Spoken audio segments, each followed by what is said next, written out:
Do que você tem medo hoje em dia, cara? Eu tenho medo de me acomodar. Eu tenho medo de acreditar. Eu tenho medo de acreditar que eu sou qualquer coisa de especial porque eu criei o Doutores da Alegria. Eu tenho medo de achar que tá tudo feito, não tem mais o que fazer. E outros medos, assim, que medo é uma coisa boa. Eu gosto de ter medo porque eu acho que faz a gente ficar alerta, faz a gente ficar esperto, né? Você já fica assim, preparado. Mas eu acho que o medo maior que eu tenho é o de viver uma ilusão, sabe? Como eu te falei, eu acho que muitas vezes a gente tem uma série de estímulos para seguir um caminho e não sair dele. E eu particularmente eu acho importante seguir um caminho e averiguar. Eu sei que eu estou muito metafórico, mas é que assim, eu tenho muito medo de acomodar, tenho medo de ficar rançoso, dono da verdade. Eu tenho medo de justamente me tornar uma figura autoritária, sei lá, ou o dono da verdade. Quando o ego bateu num nível que você ganhou essa consciência, Well? Porque convenhamos, se tem um cara que no segmento de arte em hospital no Brasil ganhou notoriedade nos últimos, e por mérito, e até por ineditismo durante um tempo, durante mais de 25 anos, né, Well? O doutor está com 26 anos já, 27 anos, 28? 28, sim. 28 anos. Eu suponho que pela sua humanidade, em algum momento o ego subiu. Você consegue lembrar quando aconteceu isso e a partir de lá o que você fez para aterrar, como você está contando aqui? Lembro.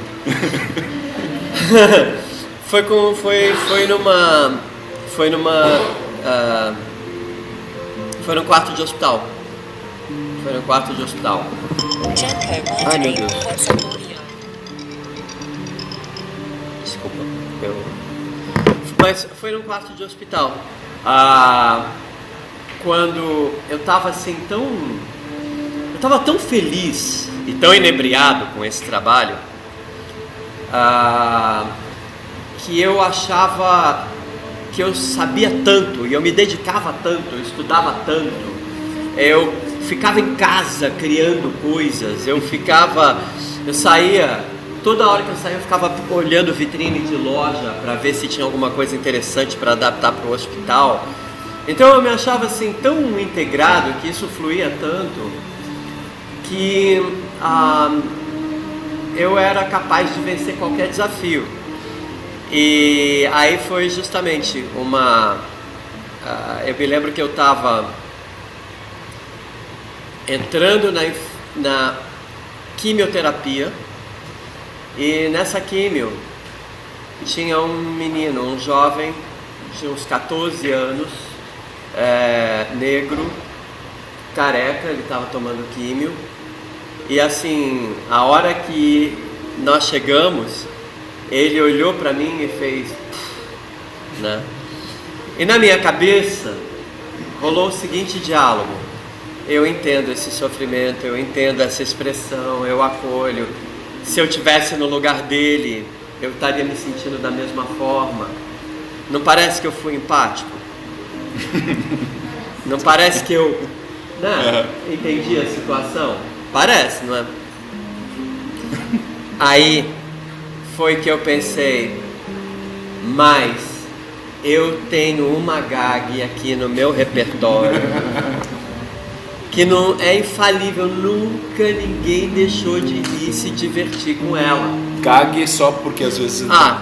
Gag é como se fosse um truque, uma ceninha, uma coisa que eu criei e que até aquele dia tinha sido assim infalível.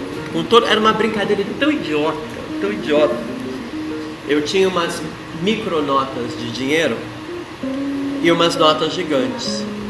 E qualquer coisa eu falava, olha, tô vendo que você não gostou do que ela fez, ou tô vendo que você tá meio triste hoje, eu queria te dar um presente. Eu não tive tempo de comprar nada, então eu queria te dar um dinheirinho. E sempre que eu falava isso, as pessoas ficavam assim, né? E aí quando eu dava, era uma notinha desse tamanho, né, de dinheiro. E normalmente as pessoas riam dessa brincadeira. Aí eu falava assim, eu sei que é só um dinheirinho, mas você vai aplicar, isso vai virar um dinheirão. E aí eu trazia, né, essa notona gigante. Sempre, mas gente, assim, naquela época as pessoas riam disso, né? E eu até falei assim, acho que elas estão rindo até hoje. É incrível. É incrível como quando você leva a brincadeira para dinheiro, não tem idade, todo mundo. Eu já tive gente me falar, não, por favor, não precisa, doa. Eu falava assim, doa pra alguém, né? Então assim, mas é muito engraçado. Então assim, na minha cabeça eu falei, eu vou conseguir mudar o astral desse moleque. E eu tenho recurso, porque eu me dediquei tanto. Então eu cheguei, me apresentei, e o menino assim. Aí eu vim com esse discursinho, queria ter te trazido um presente, mas eu acordei atrasado, não pude parar na loja. Queria te oferecer então um dinheirinho. Essa seria a hora que ele riria. Tava tudo combinado. E aí ele ficou olhando aquela nota, micronota de dinheiro, silêncio constrangedor. E naquele dia, a palhaça que estava comigo estava me supervisionando. Porque a gente tem muito essa coisa de acompanhar o outro, supervisionar. Então, aquele silêncio constrangedor, esse menino olhando para essa notinha de dinheiro, aí ele levanta o olhar para mim e ele fala, você sabe o que é o pior dessa história toda? Eu falei, não. Ele falou, é que você não é nem engraçado.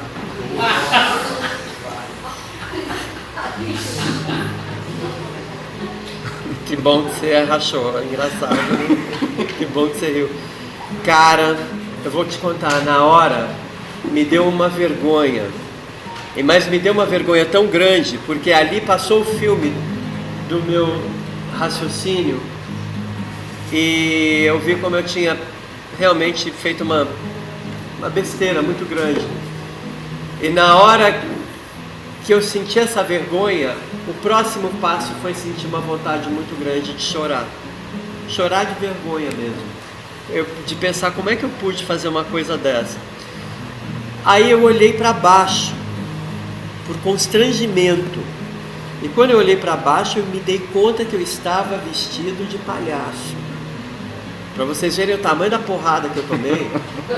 E assim, ela tirou toda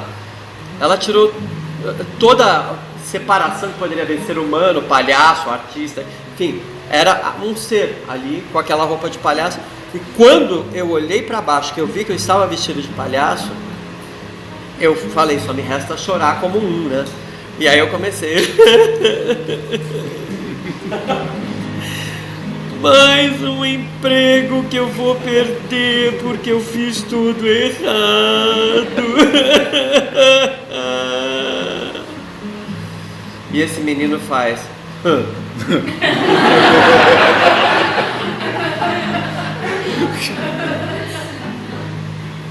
Aí, né, a hora que eu ouvi aquilo, eu falei, eu sou uma porcaria, meu Deus do céu. O pior é que eu acho que eu não quero ser uma porcaria. Eu sou muito egoísta, eu quero ser todas as porcarias do mundo.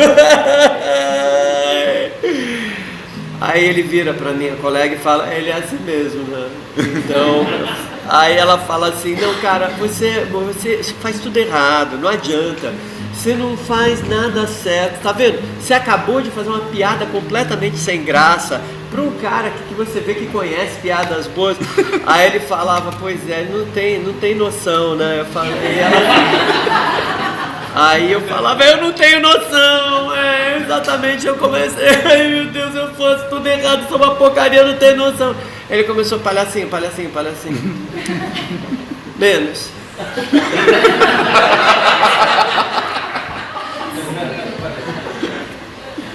Pior do que palhacinho que não é engraçado é palhacinho que chora.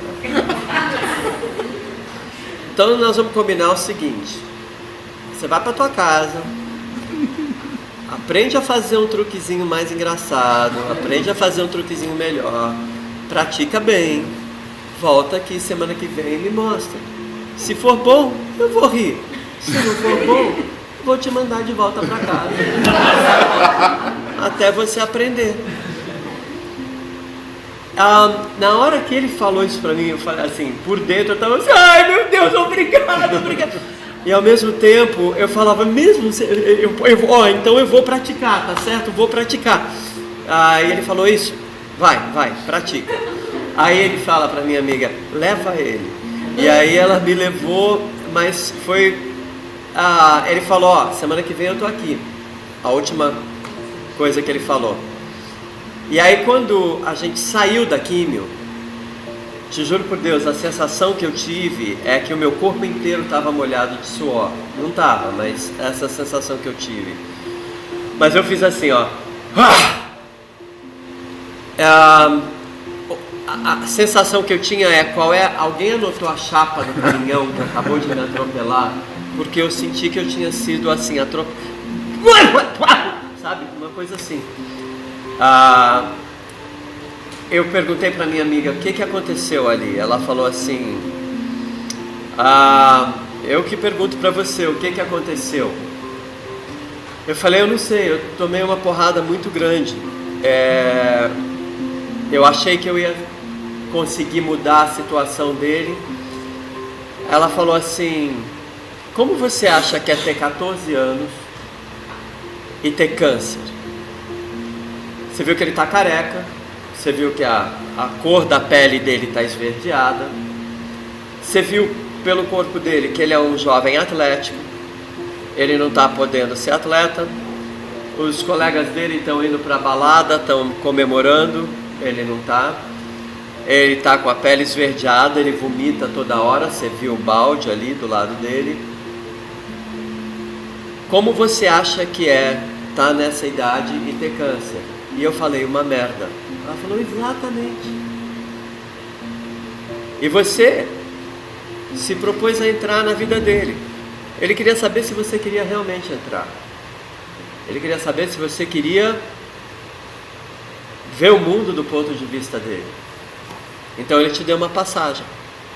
E você aceitou. Porque você se sentiu uma merda. Quando você se sentiu uma merda, e como você aceitou viver isso, se constranger, ficar mal, ficar desconfortável, sumir teu chão, você ficou igual a ele, vulnerável. Então, uma criança machucada. Então, o legal do que aconteceu aqui hoje é que você entendeu o que é o trabalho que a gente faz. Que para você poder levar essa alegria, não é só na técnica, na gag, mas é você ter a disponibilidade de entrar mesmo no lugar que aquela pessoa está. Então, para mim, depois dessa experiência,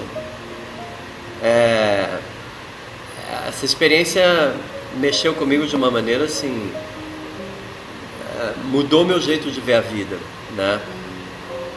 E eu agradeço muito a esse moleque. E o mais louco, eu nunca mais encontrei esse moleque depois.